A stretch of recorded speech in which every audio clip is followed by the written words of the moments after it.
Ini teman-teman ya, pohon yang kemarin kita gunakan uji coba dengan melakukan penyiraman ke arah kohe kambing dan airnya itu meresap ke dalam ke dalam tanah ya, yang itu yang bisa diserap oleh durian. Ada kendalanya. Jadi mungkin tidak cocok untuk durian atau seperti apa. Ternyata setelah 2 minggu itu daun-daun itu banyak daun yang kering di ujung daun ini. Itu banyak terjadi ketika saya mengisi itu. Teman-teman bisa lihat ya, entah ini karena pengaruhnya itu atau mungkin ada kutu atau yang lainnya. Jadi bisa lihat ya. Jadi daunnya seperti ini dia. Jadi saya asumsikan itu karena sebelumnya nggak pernah dia. Tapi setelah kita isi seperti penyiraman seperti itu, baru muncul ya. Jadi setelah itu saya jauhkan lagi. Saya jauhkan dan penyiramannya menggunakan sprinkle seperti itu. Entah ya, kurang tahu juga apa memang karena hal itu atau ada faktor lainnya. Tapi sebelumnya tidak pernah. Setelah melakukan penyiraman seperti itu muncul daun-daun kering. Jadi saya jauhkan dan saya posisikan stabil lagi seperti ini. Oke ya. Next. Alpukat Miki setelah 1 bulan tanam ya. Jadi sudah mulai ada perkembangan dan tetap saya sudah isi kue kambing, saya tutupi sekitarnya dengan dedaunan kering ya. Dan untuk sprinklenya saya tidak menggunakan yang versi futar, tapi menggunakan yang seperti ini. Jadi karena pohonnya masih kecil, saya menggunakan sprinkle seperti ini. Akarnya belum terlalu luas ya, jadi biar airnya tidak mubazir, jadi saya menggunakan sprinkle seperti ini. Kayaknya mungkin next ya, kalau dia sudah tinggi dan sudah daunnya cukup lebar, kita akan menggantinya dengan sprinkle yang putar. Jadi cukup gampang ya, kita tinggal mengganti ujungnya ini saja. Jadi ini bisa dilepas, diganti dengan sprinkle yang putar. Jadi simpel untuk penggantiannya ya. Setelah banyak menggunakan sistem ya, kemarin juga ada yang tanya kenapa tidak menggunakan sistem tetes dan airnya tuh dibuka 24 jam ya. Jadi kalau di tempat kami ini kalau kita menggunakan sistem tetes itu belum maksimal ya, karena kondisi tanah kami itu agak berlempung. Jadi kalau diisi air itu dia langsung meresap. Dan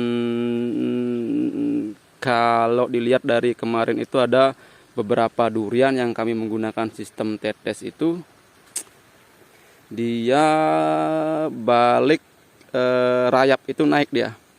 Jadi kondisi di kebun kami ini banyak rayap. Kalau hanya menggunakan sistem tetes itu yang tidak terlalu melebar penyiramannya, rayap itu bangun naik dia karena mencari kelembaban. Dan ada 2 durian kami yang mati karena kemakan rayap dia ya. Jadi itu kendalanya dan tidak efektif juga, karena kadang-kadang dia kesumbat karena terlalu lubangnya kecil untuk sistem tetes itu.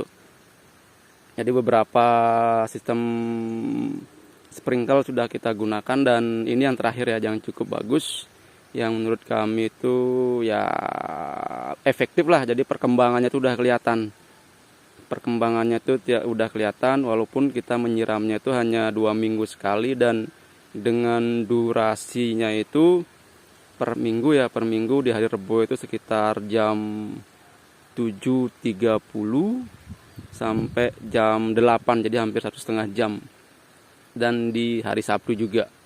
Hari Sabtu nanti kita lanjutkan lagi di hari Rebo. Jadi itu sistem penyiramannya di kita. Dan setelah hari Rabu kemarin saya menyiram dan hari ini ke kebun itu kondisi tanah itu masih tetap lembab ya. Masih tetap lembab dan stabil dia untuk lembabnya, dan rayap itu tidak ada yang naik. Jadi hari ini saya melakukan penyiraman lagi ya. penyiraman lagi, dan karena kondisinya masih cukup panas, kita tidak perlu takut air itu akan mengenang, karena dia pasti akan menyerap. Karena kita sistem di kebun kita ini tanahnya terasering, jadi air itu ketika disiram itu dia tidak akan mengenang, tapi malah lari ke bawah dia. Jadi seperti itu teman-teman ya. Oke, next kita lihat nanti dengan video selanjutnya. Oke, baik teman-teman ya, next video tadi saya sudah melakukan pruning untuk alpukat Markus atau kendil ini ya. Tadi ada beberapa cabang yang menjuntai ke bawah, jadi saya potong karena kemungkinan kalau dia tumbuh itu akan ke bawah dan buahnya akan di bawah. Jadi kurang baik. Ada beberapa yang sudah saya lakukan pruning, saya potong yang ke arah bawah. Jadi ini memakai konsepnya yaitu open face ya, hanya satu batang dan terbagi menjadi 3 cabang. Jadi itu teman-teman ya, sudah saya lakukan juga pembersihan, terus sudah saya rabuk dengan NPK 1616, lalu saya siram dan dia langsung meresap. Jadi tidak ada bekasnya. Dan di samping saya sudah menanam Aracis pintoi, yang kegunaannya itu cukup banyak ya, karena dia salah satu kacang-kacangan, dan kacang-kacangan itu memiliki bakteri, kalau tidak salah itu ada Rhizodium di akar-akarnya yang berfungsi itu untuk mengikat mengikat nitrogen. Jadi saya tanam, dan nanti di musim panas dia akan berfungsi sebagai mulsa alami. Jadi beberapa alpukat, beberapa durian sudah saya tanamin, dan ini juga sudah saya isi kue kambing. Dan lumayan juga ya, akar dari alpukat itu sudah tembus juga dia. Jadi seperti itu teman-teman ya. Dan hasil dari pruningan ini